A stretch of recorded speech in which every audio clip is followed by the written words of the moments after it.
एक बाघ जंगल में बैठकर बड़े आराम से हिरण का मांस खा रहा था। एक चील पेड़ पर बैठकर ये दृश्य देखकर मन ही मन ललचा रहा था। चील मन ही मन सोच रहा था कि ये बाघ अकेले इतने बड़े हिरण को खा नहीं पाएगा। पेट भरने के बाद चला जाएगा, इसके बाद मेरा नंबर आ जाएगा और फिर खाने का बड़ा मजा आएगा। बाघ अचानक खाते खाते रुक गया और कुछ परेशान हो गया। वो वहाँ से दूर चला गया। उसी बीच उसके दूसरे भाई बहन आ गए। वो सभी मौका देखकर खाने पर टूट पड़े। चील के सपनों का महल चूर चूर हो गया। उसके हिस्से में कुछ नहीं आया। वो उदास हो गया और बाघ को जाते हुए देखने लगा। उसे बाघ की परेशानी का अंदाजा हो गया था, लेकिन परेशानी का कारण पता नहीं चल पाया था। उसने सोचा चलकर बाघ का हालचाल पूछना चाहिए, उससे परिचय करना चाहिए ताकि भविष्य में कुछ लाभ प्राप्त किया जाए। वो उड़कर बाघ के पास पहुंच गया। बाघ भाई, आप परेशान दिखाई दे रहे हैं, क्या बात है? मुझे बताएं, शायद मैं आपकी कुछ मदद कर सकूं। क्या बताऊं? मैं खा रहा था और अचानक मेरे दांत के बीच मसूड़े में हड्डी का पतला टुकड़ा फंस गया, अंदर धंस गया। खाने का सारा मजा किरकिरा हो गया। यही सबसे बड़ी परेशानी है। मैं कुछ खा पी नहीं सकता हूँ। क्या तुम इस मुसीबत से बचाने में मेरी मदद कर सकते हो? अपने नुकीले चोंच का कमाल दिखाओ। फंसे हड्डी के टुकड़े को निकाल कर दिखाओ। तुम्हें मनचाहा इनाम दूंगा। मैं तुम्हारी मदद करूंगा, लेकिन मेरी एक शर्त है। तुम्हें हमेशा अपने शिकार का एक छोटा हिस्सा मुझे देना होगा।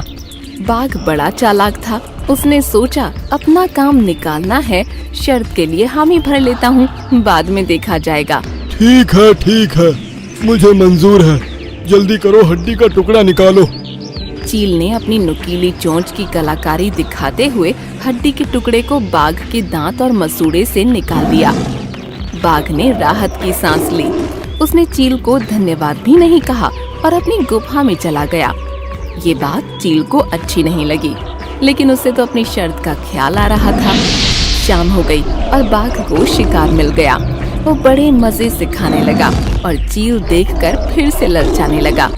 बाघ भाई, अकेले अकेले गोश्त का मजा ले रहे हो, मेरा हिस्सा भी दे दो, तब मुझे भी मजा आ जाए।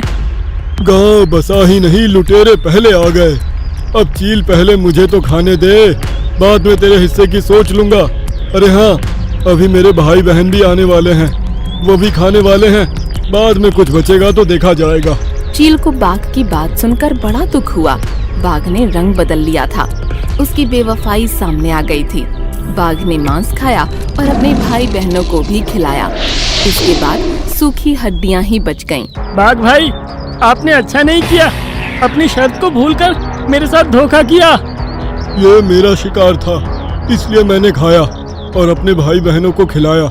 मैंने तो अपना काम निकालने के लिए तुम्हारी शर्त की हामी भर दी थी।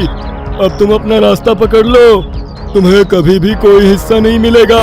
यह तो तुम्हारी खुशकिस्मती है कि मैंने तुम्हें जिंदा छोड़ दिया, वरना जब तुम मेरी हड्डी का टुकड़ा निकाल रहे थे, उसी समय मैं तुम्हारा गला दबा देता और तुम्हें खा लेता।